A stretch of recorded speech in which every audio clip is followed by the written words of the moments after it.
نعت شریف پڑھنے والے، خطیب خطاب کرنے والے، نقابت کرنے والے، کیا حضور کی مدحت اور توصیف کرنے والوں اور نعت شریف پڑھنے والوں کو کچھ دینا جائز ہے؟ ان کا اکرام کرنا، ان کو پروٹوکول دینا، کیا یہ جائز ہے یا ناجائز ہے؟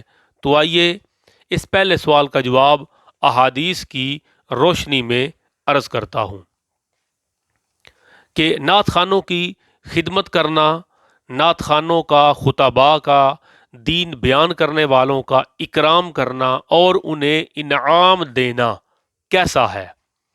ترمذی شریف کی حدیث پاک ہے، حضرت عائشہ صدیقہ رضی اللہ تعالی عنہا سے روایت ہے، حضور صلی اللہ تعالی علیہ وسلم مسجد نبوی میں حضرت حسان بن ثابت صحابی رسول، حضور کے نعت خوان صحابی حضرت حسان بن ثابت رضی اللہ تعالیٰ عنہ کے لیے ممبر رکھتے تھے۔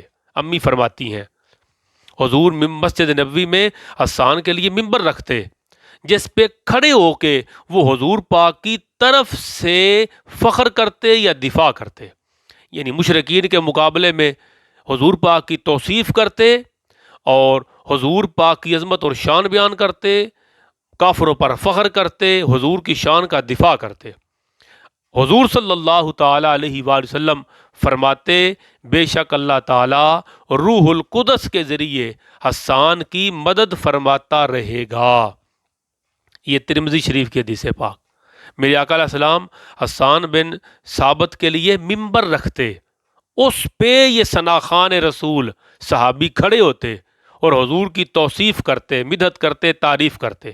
تو نعت خوانوں کے لیے پروٹوکول، حضور کی توصیف اور نعت پڑھنے والوں کے لیے اور حضور کے نغمے گانے والوں کے لیے اور حضور کے ترانے پڑھنے والوں کے لیے پروٹوکول، ان کے لیے ممبر بچھانا، ان کے لیے کرسی رکھنا، ان کا اکرام کرنا اور کسی عزت والی جگہ پر بٹھا کر ان سے حضور کی عظمت اور شان سننا اور دفاع آقا علیہ الصلوۃ والسلام کی عظمت اور شان کا کرنا، یہ حضور کی سنت ہے۔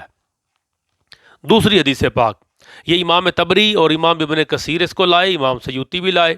حضرت مسروق راوی ہیں رضی اللہ تعالیٰ عنہ، کہتے ہیں میں حضرت عائشہ صدیقہ رضی اللہ تعالیٰ عنہ کی خدمت میں موجود تھا تو اتنے میں حسان بن ثابت تشریف لائے۔ صحابی رسول حسان بن ثابت نعت خواں صحابی امی عائشہ صدیقہ رضی اللہ تعالیٰ عنہ کی خدمت میں آئے۔ مسروق کہتے ہیں میں نے دیکھا کہ امی عائشہ صدیقہ نے ان کی تکریم کے لیے حکم دیا کہ ان کے لیے تکیہ رکھا جائے۔ آپ سٹیج پہ دیکھتے ہیں علماء کے لیے اور نعت خوانوں کے لیے اور حضور کے نغمے پڑھنے والوں کے لیے، حضور کے ترانے گانے والوں کے لیے تکیے رکھے جاتے ہیں، پروٹوکول دیا جاتا ہے۔ تو امی عائشہ صدیقہ نے حسان بن ثابت کے لیے تکیہ رکھوایا۔ پوچھا گیا کیوں؟ تو فرماتی ہیں یہ حضور علیہ الصلوۃ والسلام کی نعت پڑھتے ہیں، سرکار کی تعریف کرتے ہیں۔ حسان بن ثابت، امام سیوطی نے بھی لکھا، امام سیوطی، امام طبری، امام ابن کثیر کہتے ہیں امی عائشہ صدیقہ نے حسان بن ثابت کی فقط اس لیے تکریم کی، ان کے لیے تکیہ رکھوایا کہ حضور کے نعت خواں ہیں۔ تو نعت خواں کی تکریم کرنا، ان کے لیے ممبر بچھانا، تکیہ رکھنا، یہ امی عائشہ صدیقہ اور حضور پاک علیہ السلام کا طریقہ مبارکہ اور سنت مقدسہ ہے۔ تیسری حدیث پاک، حضرت زہیر بن کعب، آپ نے حضور علیہ الصلوۃ والسلام کا قصیدہ پڑھا، سرکار کی نعت پڑھی، تعریف کی۔ حضور صلی اللہ تعالی علیہ وآلہ وسلم نے انہیں اپنی چادر مبارک عطا فرمائی۔ تو میری گفتگو کا جو پارٹ 1 ہے کہ نعت خوانوں کی خدمت کرنا کیسا ہے، ان کی خدمت کرنا، ان کو انعام دینا اور ان کا اکرام کرنا۔ تو میں نے 3 حدیثیں آپ کی خدمت میں پیش کی کہ نعت خوانوں کی عزت اور تکریم کرنا یہ امی عائشہ صدیقہ کی سنت ہے، نعت خوانوں کی خدمت کرنا، انہیں تحفہ دینا، سرکار نے حضرت زہیر کو چادر دی، نعت خوانوں کی خدمت کرنا، تحفہ دینا یہ حضور کی سنت ہے۔